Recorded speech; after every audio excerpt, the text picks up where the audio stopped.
Considerada por muitos especialistas como o mal do século, a ansiedade assola milhares de pessoas por todo o mundo. Nós vamos conversar hoje sobre medos, fobias, pânico, ansiedade com o Dr. Tito Paes de Barros Neto, que está lançando o livro Sem Medo de Ter Medo. Olha só.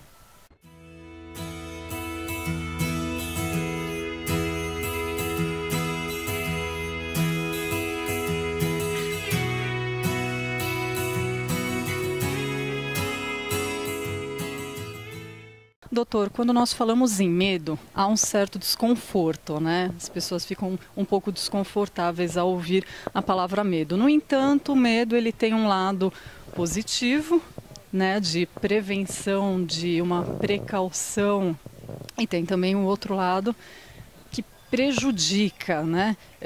Que seria um medo negativo, que atrapalha, que traz aí um prejuízo. Como a gente pode diferenciar, doutor, esses dois tipos de medo? Então, na verdade, o que você está levantando é o medo normal e o medo patológico. Medo normal é algo importantíssimo na vida do ser humano. Se ele não existisse, se esse medo não existisse, provavelmente a espécie humana não estaria mais na face da Terra.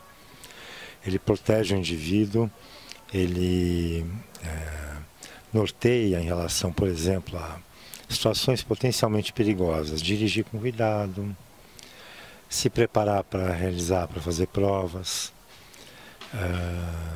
Quando atravessa uma rua, uma avenida, olha para um lado ou para o outro antes de atravessar, porque tem medo de ser atropelado e morrer. Quando o medo se torna exagerado ou irracional, ele vem a se tornar um transtorno de ansiedade. E nós temos alguns transtornos de ansiedade nas classificações, tanto a europeia como a norte-americana. Por exemplo, transtorno de pânico. Atrelado ao pânico existe a agorafobia, né? No pânico a pessoa tem ataques de ansiedade. E a agorafobia surge como uma complicação do transtorno de pânico, que a pessoa começa a relacionar situações a ter novos ataques de pânico. Então ela passa a evitar tudo que ela acha que pode desencadear pânico. Sair de casa sozinha, entrar em lugar muito cheio, em multidões, estádios, locais cheios como restaurantes, bares, teatro. E muitas vezes o que acontece é isso mesmo, a pessoa fica em casa absolutamente housebound, quer dizer, ela fica confinada em casa sem poder sair. Com medo de que vai sair, vai acontecer alguma coisa ou vai desencadear uma crise? O que ela tem medo é que ela vá sair e o pânico vá se instalar novamente. E é interessante porque a agorafobia, no meu modo de pensar, ela é uma demanda latente do paciente. Às vezes você pergunta para ele, uma pessoa que não tem mais pânico, mas tem agorafobia. Está em casa, não sai mais, só vai até a esquina, até a banca de jornal, até a padaria, e a vida dele é isso. Aí você pergunta, você está tendo ataques de pânico? Ele fala, não, fiquei bom do pânico. Compensação, não sai mais de casa. Então existe uma demanda latente, quer dizer, ele tem uma necessidade que ele não sabe de ser tratado desse quadro de agorafobia. E é mais difícil isso, mais difícil de tratá-lo. Dificulta a ida ao médico, ou se foi ao médico, voltar a fazer mesmo um tratamento, né? Porque a pessoa não reconhece isso como sendo um problema de saúde, muitas vezes. E qual, doutor, tudo isso tem uma relação muito forte, imagino eu, com ansiedade? Sim. Quando a gente fala em medo, a gente pode falar em ansiedade. Na verdade, o medo é um sentimento, né? E é um sentimento que compõe a ansiedade. A ansiedade é uma emoção complexa, como é que a gente diz? Composta do medo e de uma série de sintomas físicos, psíquicos e comportamentais. Físicos, taquicardia, falta de ar. Psíquicos, nervosismo, inquietação.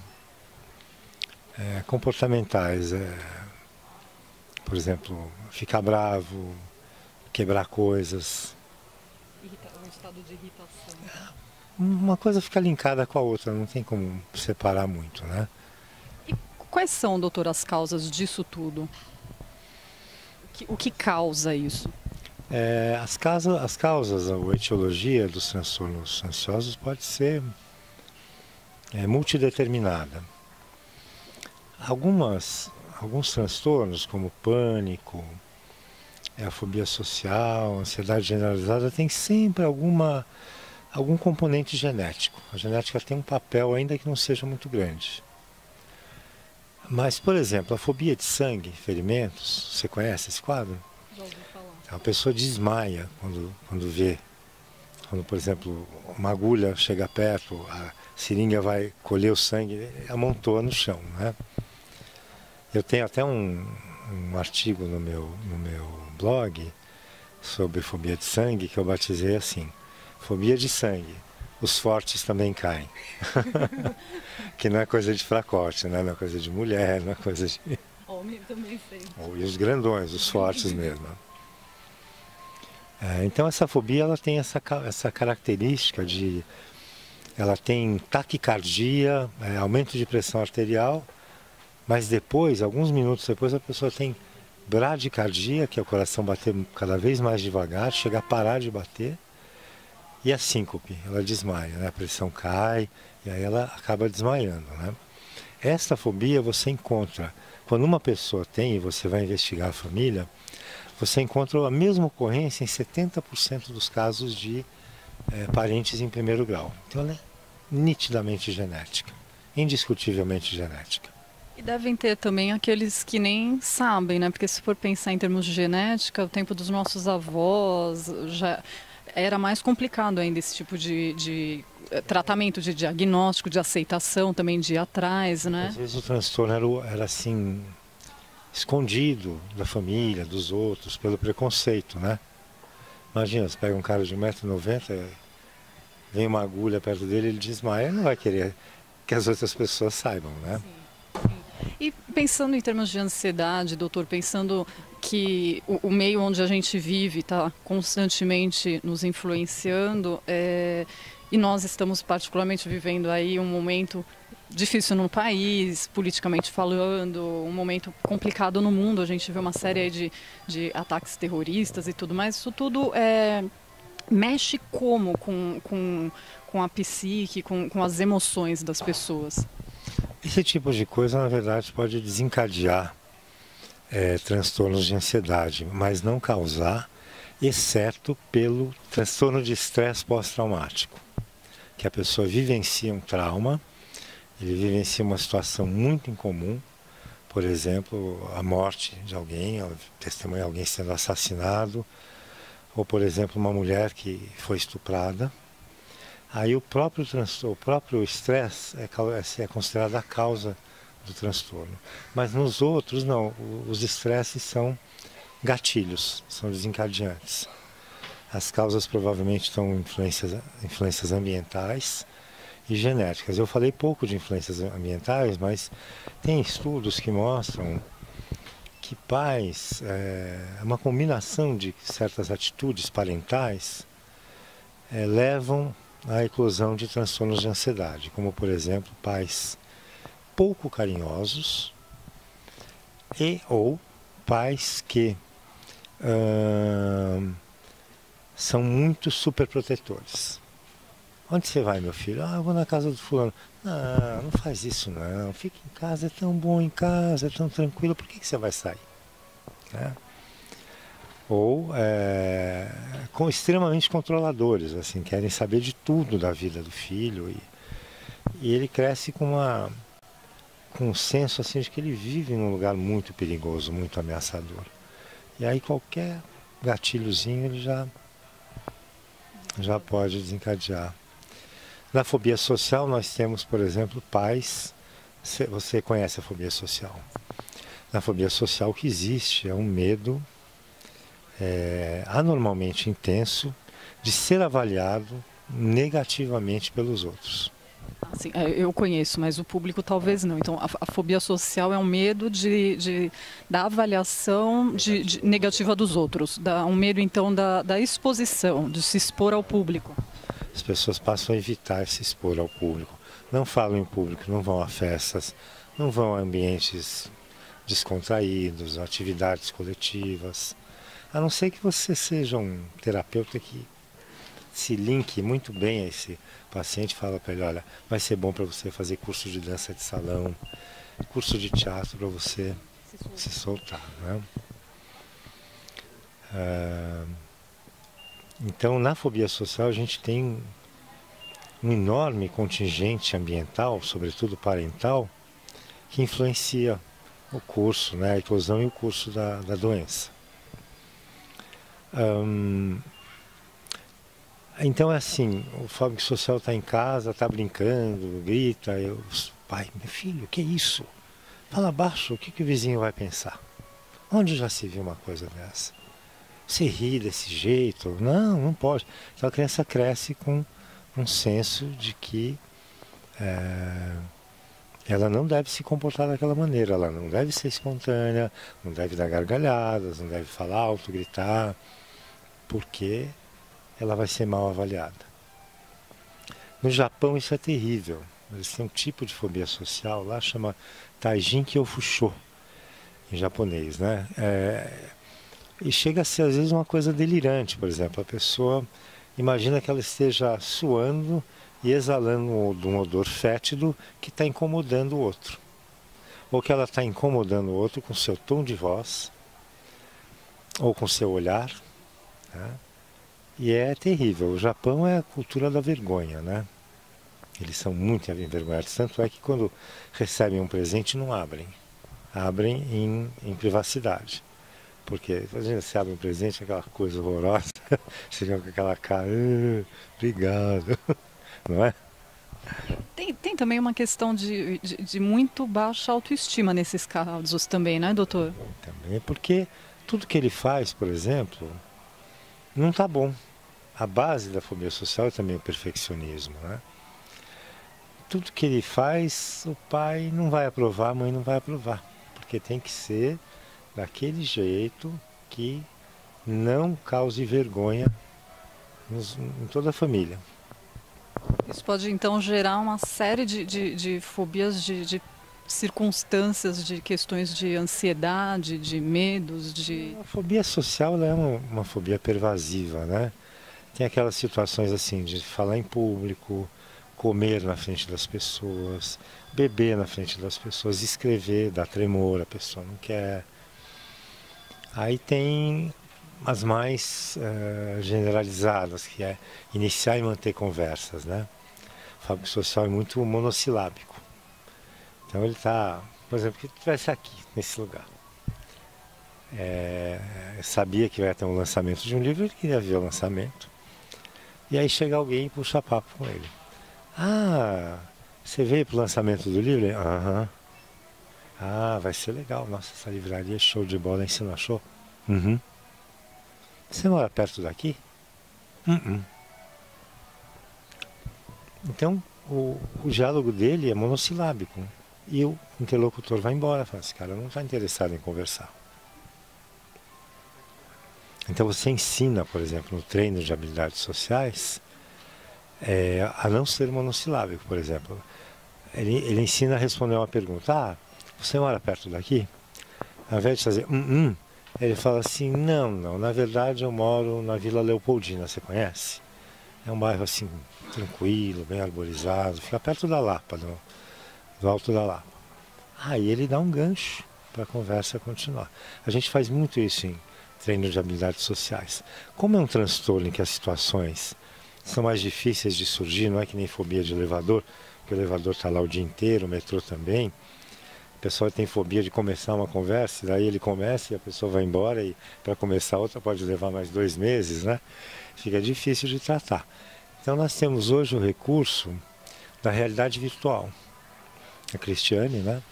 Minha esposa, ela desenvolveu um programa com várias cenas bem básicas, bem típicas de fobia social, em que o paciente é exposto a imagens em 3 dimensões.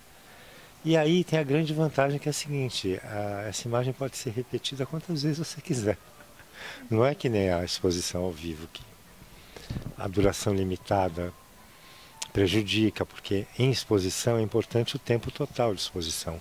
É isso que gera habituação, entre outras coisas, mas o tempo prolongado é um fator muito importante para haver habituação, que é perder o medo.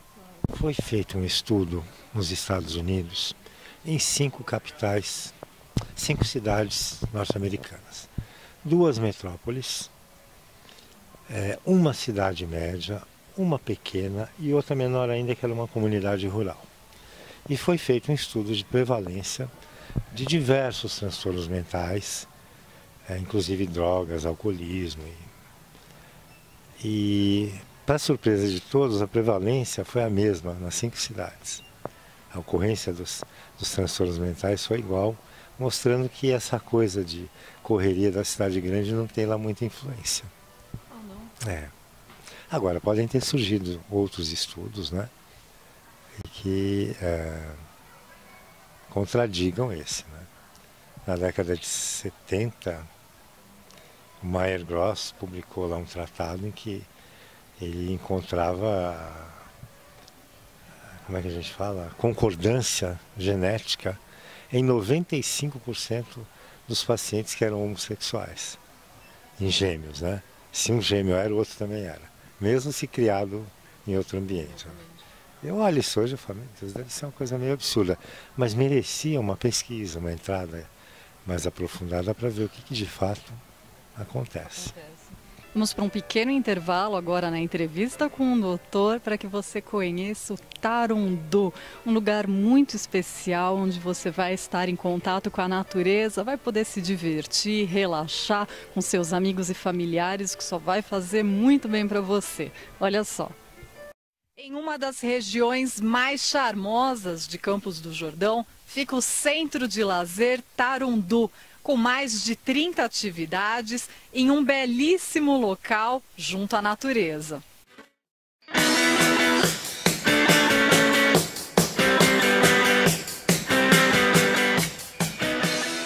Tirolesa, arborismo, passeio a cavalo, escalada são apenas algumas das atividades outdoor. Já no lazer indoor, cama elástica, patinação no gelo, arco e flecha, entre diversos outros atrativos. Aventura e diversão aqui é o que não falta.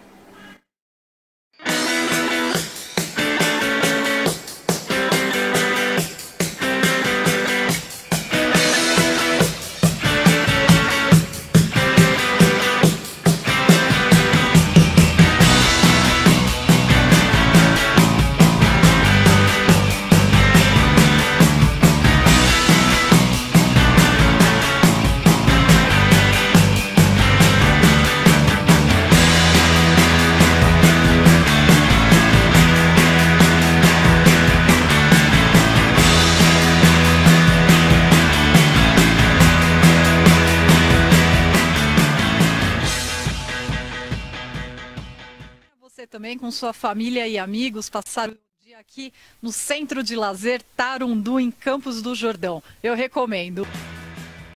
Muito bem, agora sim vamos voltar a assistir a entrevista com o doutor. A gente falou do problema, né? Agora a gente precisa falar da solução para quem está em casa poder se incentivar a buscar tratamento, a buscar ajuda, porque tem tratamento, né, doutor? E tem casos de cura também, né? De um controle bom de sintomas, né?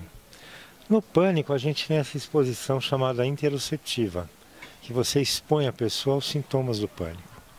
Ela tem falta de ar, prende a respiração por 1 minuto. Solta, quando solta fica resfolegando, dá medo, ele fala, doutor, pelo amor de Deus, o que é isso? Na 20ª, ele está assim, nossa doutor, que beleza, hein? Eu estou aqui sem fôlego, mas não tenho medo mais de nada. É assim. Na agorafobia, que é essa complicação do pânico, né, a exposição é a estímulos externos, então se a pessoa não sai de casa sozinha, consegue nem ir até a padaria, ela sai, vai primeiro para frente de casa. Zerou a ansiedade ali, vai até a esquina. Zerou na esquina, isso foi feito com várias sessões de exposição, de aproximadamente 1 hora, até menos, 40 minutos cada uma. Zerou, dá a volta no quarteirão. Zerou, vai numa praça, não sei quantos quilômetros. Olha, isso aqui tem até aqui no livro, deixa eu... E aí vai se colocando cada vez mais naquela situação até se adaptar, né?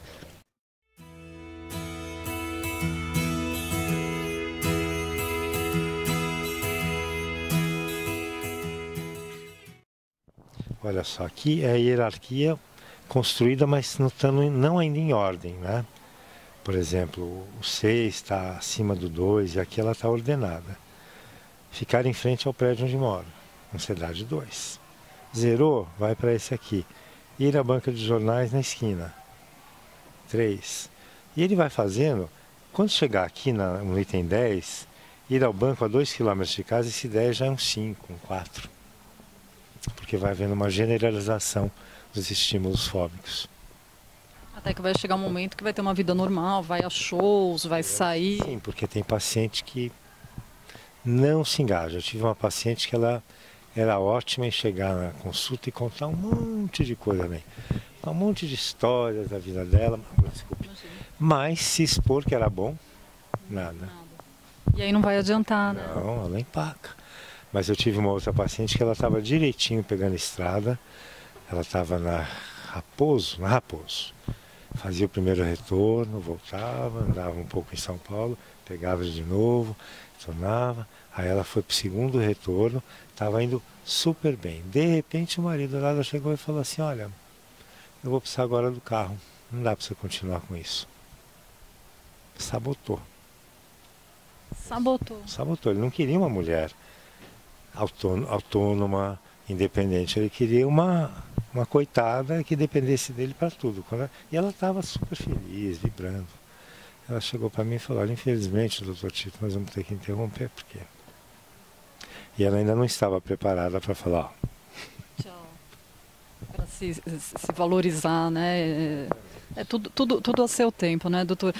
Doutor, para finalizar, como que as pessoas podem hoje estar melhorando a qualidade de vida, estar procurando se proteger ou se precaver, se é que isso é possível, de momentos de muita ansiedade, de momentos de medo, de pavor, de pânico? O que pode ser feito nesse sentido da prevenção? Tá falando da população geral, não pessoas que tenham transtornos ansiosos. População geral. Eu acho que tem bastante coisa. Eu acho que as pessoas podem ter um médico de família, ter um médico vinculado a elas, para orientar a dieta, uso de vitaminas, hábitos saudáveis de vida, exercício físico. Exercício físico é um santo remédio, por exemplo, para pânico, né? E talvez seja para prevenir pânico também, né?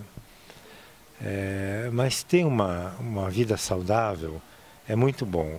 Não fumar, não beber em excesso, não usar drogas ilícitas.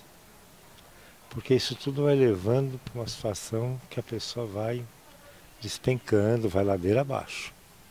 O uso também de estimulantes, de cafeína?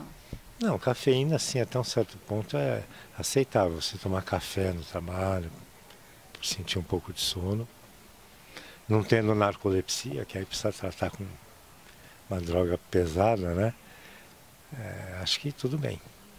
Certo. Doutor, muito obrigada, viu? Parabéns pelo lançamento do livro e obrigada pelas informações todas, viu?